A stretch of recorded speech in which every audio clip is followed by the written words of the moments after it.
क्या होता है जब धर्म की राह पर चलने वाले राजा के घर में ही अधर्म का जन्म हो जाए? क्या एक माँ की प्रार्थना काल के पहिए को भी रोक सकती है?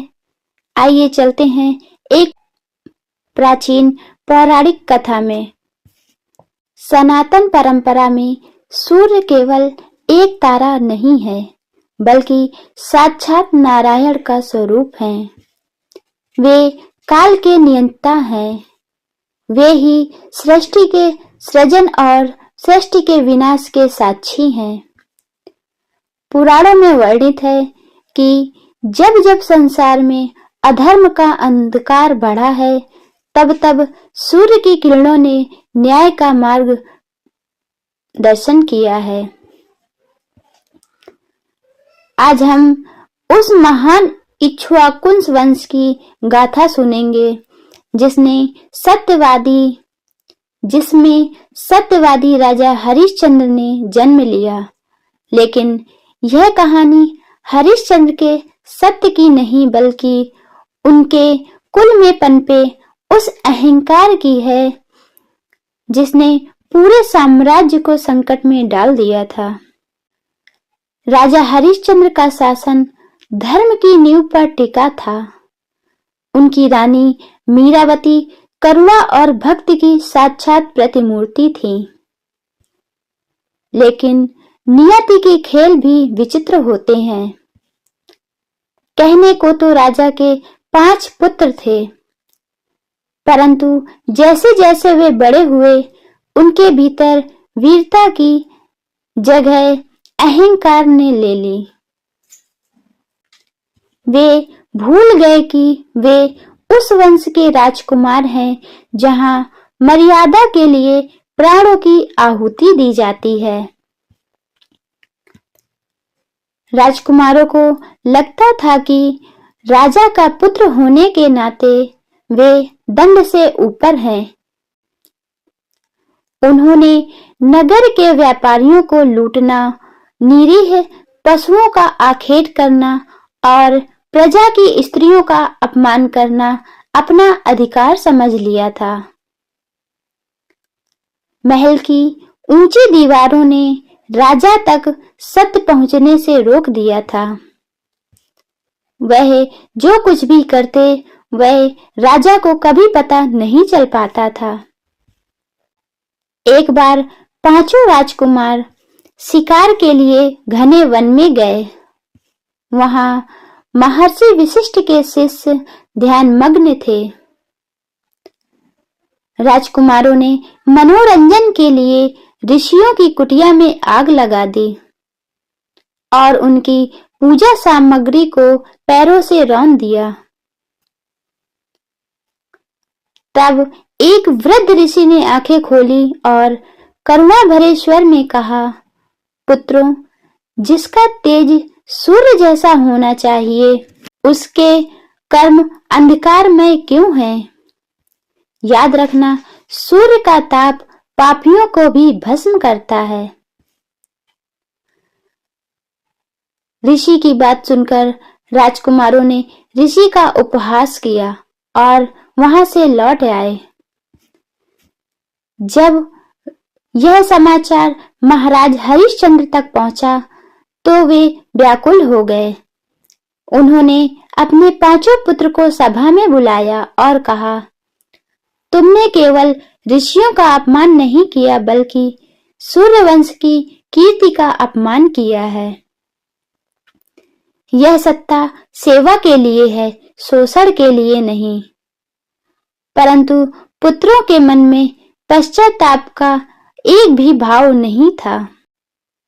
उन्होंने राजा की बात को अनदेखा कर दिया।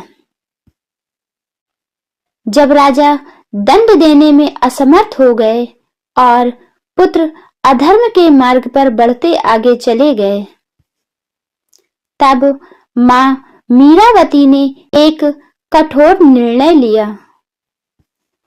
उन्होंने अपने राजसी वस्त्र त्याग दिए और सूर्य कुंड के तट पर कुशा की चटाई पर बिछाकर साधना शुरू कर दी। उन्होंने यह संकल्प लिया कि जब तक उनके पुत्रों की बुद्धि शुद्ध नहीं हो जाती, वे तब तक अन्न ग्रहण नहीं करेंगी। उन्होंने आदित्य हृदय स्रोत का पाठ आरंभ किया। वे सूर्योदय की पहली किरण से लेकर सूर्यास्त तक निर्जल खड़ी रहती थीं। यह साधना केवल किसी मां की नहीं थी, बल्कि एक भक्त की परीक्षा थी। रानी का शरीर तपने लगा, लेकिन उनकी वाणी में केवल एक ही नाम निकल रहा था, ओम गृहणीसूर्याय नमः। उन्होंने निरंतर सूर्य भगवान की तपस्या किया। साधना के 21वें दिन आकाश का रंग बदलने लगा।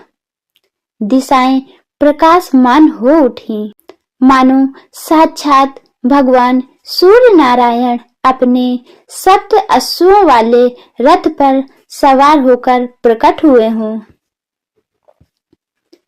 उनका तेज इतना विशाल था कि राजकुमार की आंखों के सामने अंधेरा छा गया। वे डर के मारे थर-थर कांपने लगे।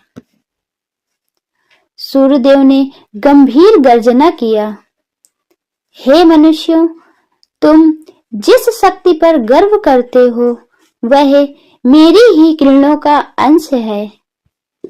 यदि तुम इसका उपयोग अधर्म के लिए करोगे, तो मैं स्वयं इसे वापस खींच लूंगा। तभी राजकुमारों को अपनी तुच्छता का आभास हुआ। उनका अहंकार वैसे ही पिघल रहा था, जैसे सूर्य की तपिश से बर्फ पिघलती है। रानी मीरावती के त्याग ने उनके कुल को कलंकित होने से बचा लिया।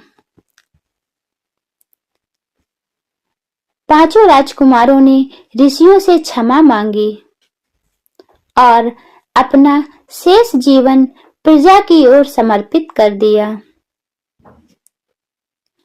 दोस्तों, सूर्यदेव की यह कथा हमें सिखाती है कि पद और शक्ति कभी स्थायी नहीं होते।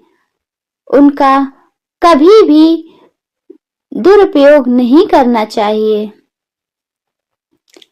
केवल धर्म और परोपकार ही हमें अमर बनाते हैं। रविवार का दिन भगवान सूर्य को समर्पित होता है। जो व्यक्ति इस दिन निष्काम भाव से भगवान सूर्य की उपासना करता है, उसके जीवन से दरिद्रता, रोग और कलह का नाश होता है। उसके जीवन के सभी कष्ट खत्म हो जाते हैं। दोस्तों, सूर्यदेव की यह गाथा आपके मन के अंधकार को दूर करे, यही हमारी कामना है। यदि आपको यह पौराणिक कथा पसंद आई हो तो इसे धर्म प्रचार के लिए ज्यादा से ज्यादा शेयर करें। कमेंट में जय सूर्यदेव लिखकर अपनी उपस्थिति दर्ज कराएं। जय सूर्यदेव। धन्यवाद।